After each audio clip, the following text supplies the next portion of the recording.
Well, I'm probably like many of you that are watching this, is that I was suffering pain in the lower part of my back, but I guess I should admit it right now, I was afraid to go to the doctor and did not go to the doctor until much later. And I would say it's probably a year, if you can believe that. And to get that back looked at, it just was not getting any better. Chiropractors had their hands on me for quite a while. But in any event, was actually a chiropractor that suggested I get an MRI.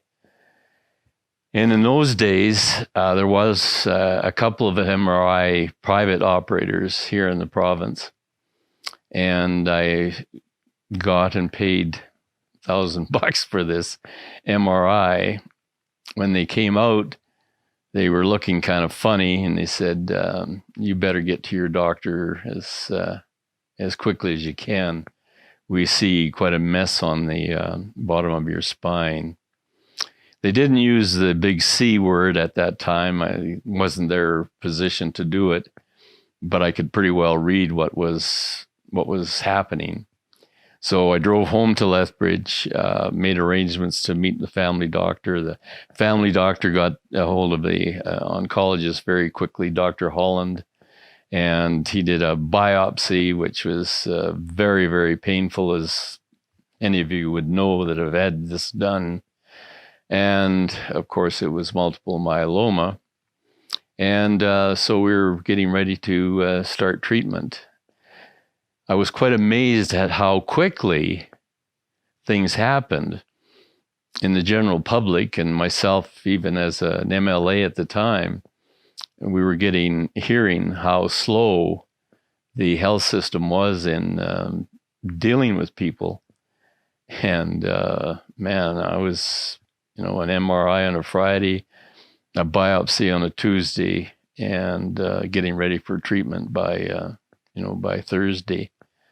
And so it went quickly, and the early part of it went well in the sense that I was given, and my wife, we were given very clear instructions. And there I was, multiple myeloma.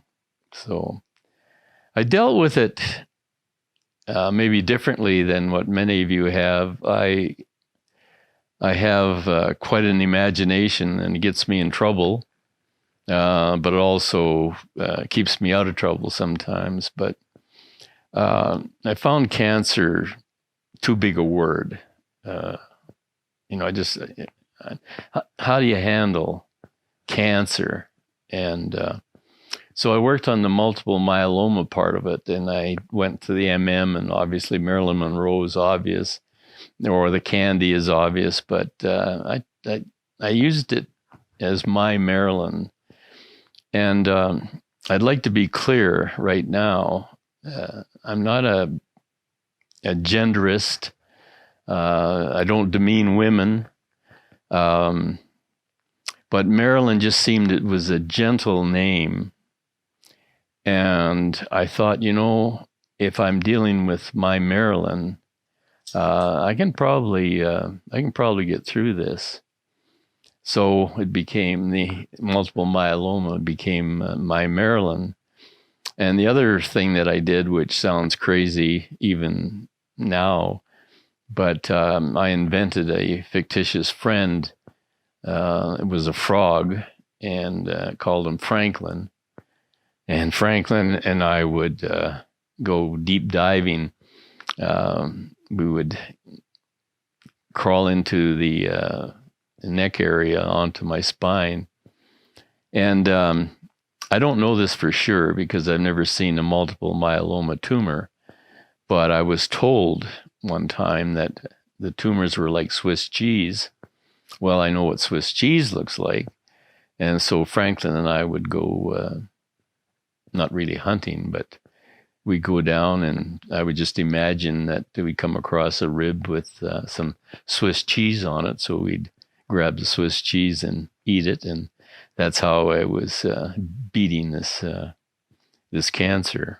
Of course, every time we went down, there was more that we had to eat. But there was just something about that. I felt like I was being active and proactive instead of just sitting listening to a bunch of other folks talk about me and what was going on. And I'm sure you hated it as much as I am. But you're there in there's a conversation going on, but you're the cancer patient, and they keep referring to you as he. You're all of a sudden you're out of the conversation. You're something to be talked about, like this lamp they're using to try to light up this dull face of mine. So Franklin made me active in the cancer treatment.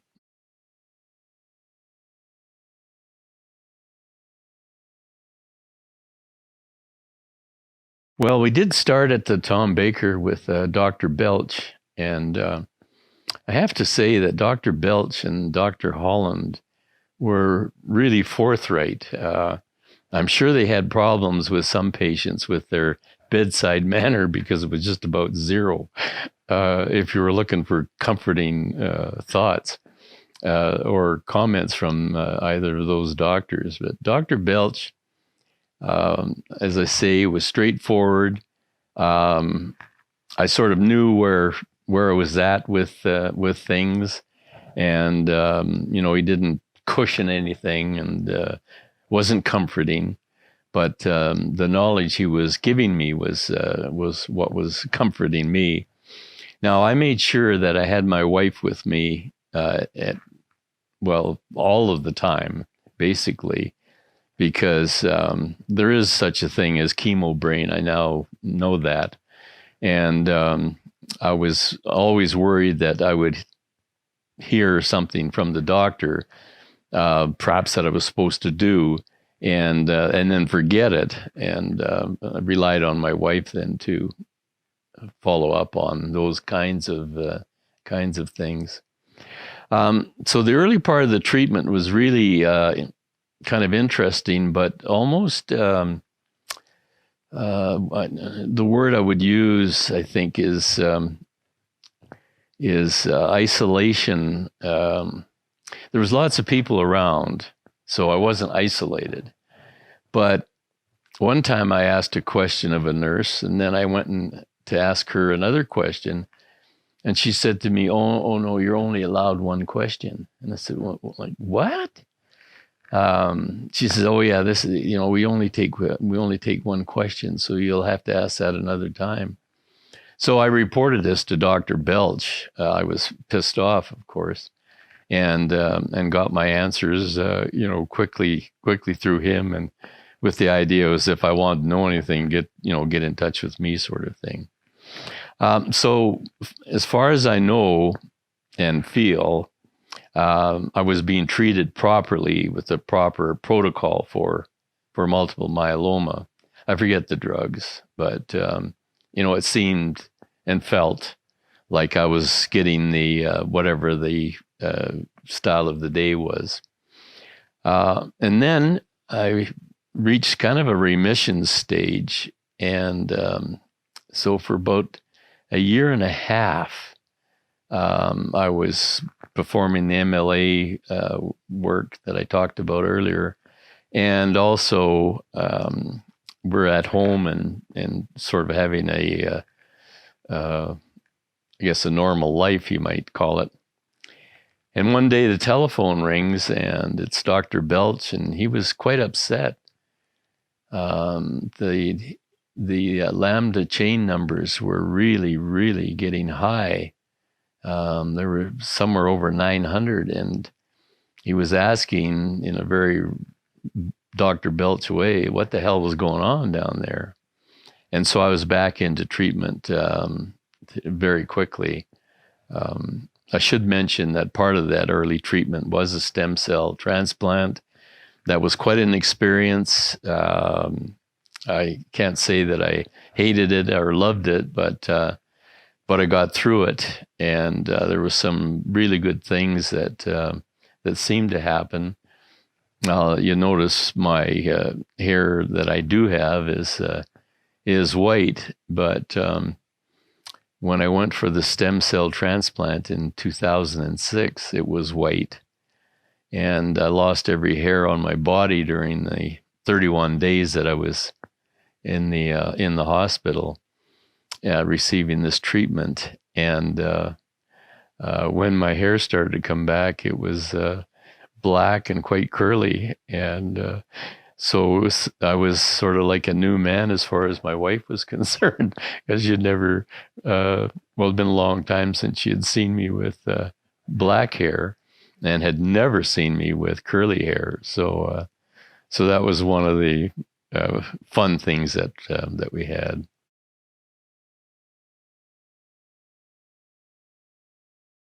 As far as advocacy is concerned, your wife or your husband are with you day and night, and they can be the best advocate that you can possibly have if that fits their character.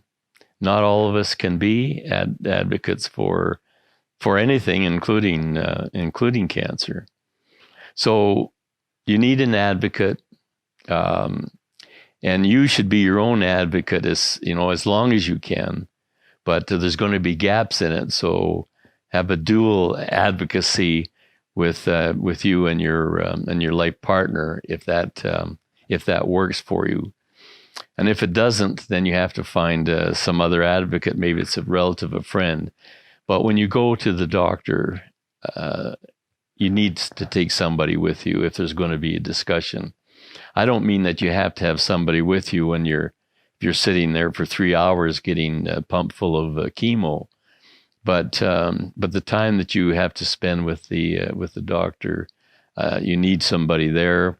And then in between the doctor's visits, not everything goes right all the time, and so then you need somebody to advocate for you.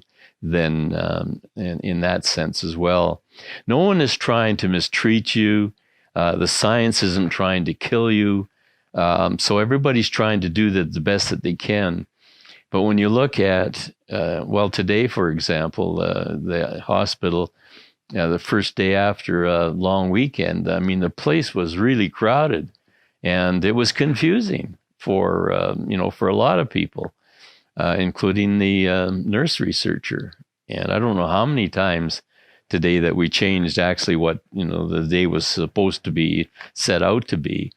So you just roll with those kind of punches. But again, you got to make sure that the prescription you wanted, the fact that they want you to self-inject, to make sure all of those details have been looked after, and you're prepared to go home and perform some of these functions that maybe are at first point a little uneasy. But talking about the self-injections, I haven't had any particular problem with that. And fortunately, my advocate wife is very hesitant to do that. So we've managed to handle that between ourselves.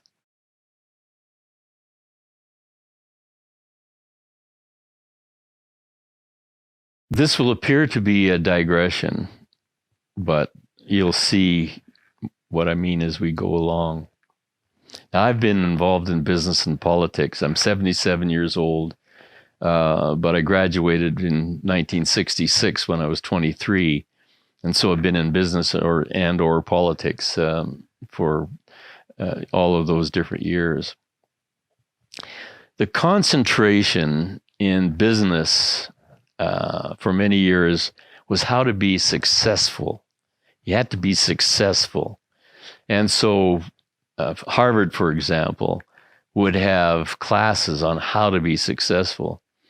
But it started to change as we came into this new century. People started to understand what a great teacher failure is.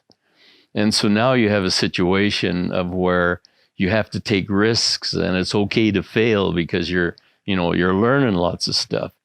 Well, I've had a checkered career in both business and politics, and I've failed many, many times. And some of them I call them glorious failures. Well, I'm going to use glorious failure as to how I got into the clinical trials. In 2015, my doctor in Lethbridge, Dr. Benke now, great person, and the kind of doctor that most people want, because just an excellent bedside manner. But he looks me in the eye and he says, Clint, there's nothing more that we can do for you here. And the word here became very important because, first of all, it obviously meant I was going to have to go outside of Lethbridge now to get more if I was going to be able to live. So I indicated to him that I wasn't satisfied with that as an answer, and would he find me some other approach that we could use. And that's when the clinical trial thing came in. And because I had failed all of the known protocols that were in existence at that particular time for treating multiple myeloma, I was successful in getting into this clinical trial that was being performed. The research was under Dr. Bayless, and many of you would know Dr. Bayless and his wife, Dr. Neary, and the two of them are researchers in the multiple myeloma field. And I don't know, it seemed to click with me in these some of these clinical studies, because while they wouldn't take me to Boston or San Diego, they took my file with them. So something good was going on, and I was relatively successful in the first trials, but there was a couple where I failed, or it became obvious very quickly that particular drug or that particular combination of drug and steroid and pill just weren't working, and so they got me off quickly and on to another study. The one I'm on now has just started. I'm the first Canadian to enter this particular style of trial, and it's a combination of a drug called teclistamab. I think I got that right, teclistamab, but without a steroid. I'm no longer taking dexamethasone, and many people would be happy to hear that. So we just entered it. The lambda numbers are coming down, but there's other issues that we're dealing with on the side effects that almost unnoticeable, and we're pausing for a day or two here as I'm speaking. The pause, sounds like I might be somehow not feeling very well. But again, this is one of the problems with cancer, is that you have the damn stuff and yet you feel good. And, this kept me away from the early diagnosis that I talked about. But it also, I think, keeps people away from doing a proper maintenance program of, they think they're a cancer survivor and don't have to be bothered anymore with the treatments. But boy, oh boy, if I have any, and I don't know if it even happens anymore, but if it does, stop it. Don't let yourself go beyond 3 months without a blood test. Things can be happening, and you won't know anything about them. And but the blood test keeps, first of all, it keeps you in the game, because when you have that blood test, somebody has to test that blood. So that's the thing. So now Clint Dunford is still, we haven't heard from Clint Dunford for a while. Oh, but here's a blood test. And then, of course, that blood test is going to have results. And then the results have to be explained to, in my case, to, Clint Dunford. Well, and also then to the doctor. So maybe there's no reason to have to go any further because the results are good. But I just shiver when I hear somebody saying, "Oh, and I don't have to get picked now, for 6 months." I'm not a doctor. I'm not licensed to give medical advice, but you're watching me because we're doing something here for cancer survivors and people that are entering multiple myeloma. And this is a first-time experience. That don't go beyond 3 months before you take a blood test. If I can leave you with a gift, I think that's it. I want to say, as a clinical study person and who has now survived 15 plus years of multiple myeloma, that's how long my Marilyn has been with me. But I want to say this to you: trust the science. There's no point in making conspiracy theories up about how you're being treated, or somebody in the bar or the coffee shop tells you something. Believe in the science. These are excellent people doing excellent work, and they're doing the best that they can. And as a cancer patient, what more could you ask for? So it's happening, so don't worry about it.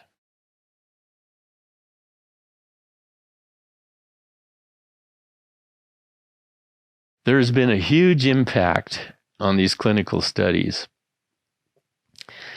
I mentioned earlier about the business and the politics, but I went through that and had varying levels of success and failure in it, but I never felt purpose. I was good at some of the things that I did and bad at some of the other things that I did, but I never had, that I had fire in the belly for what I was doing, but I never had that purpose in my soul. And so I'm in clinical studies. I'm well known in Lethbridge, as you might imagine, having been the MLA and cabinet minister and all that. So at a function, one of these sort of stand-up cocktail deals, and I even forget which one it was, Lethbridge College, I think. But I couldn't stand for very long periods of time, so I saw a woman sitting at a table by herself, and I thought, well, I'm going to go over, and there's two things are going to happen. I'm going to sit, and I'm probably going to get into a conversation. I might learn something. So I go over, I introduce myself, and we get talking. She turns out to be a cancer survivor. And I don't know how the hell it ever happened, but we got talking about purpose. And I said, I just really don't know what the purpose is of my life is. And she says, well, that's easy. And it's obvious. And I looked at her and I said, what? And she says, you're a lab rat. Well, she knows, guinea pig is how she put it. That the thing that I was doing was extremely important because we were moving the boundaries over what was happening in multiple myeloma. And I was a part of all of that. And I came away that night knowing what my purpose was. And that is to be a lab rat. And I'm very proud of that. I wish I had a lab rat t-shirt on as I break down in front of you.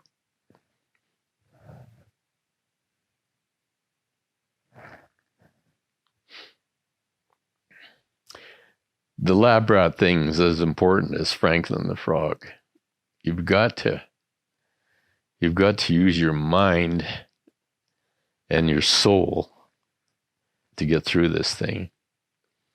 And it brings up another cliche, and that is, if you can take it, you can make it. So there you go. You got purpose. You've got an imaginary friend, and you've got the slogan to live by.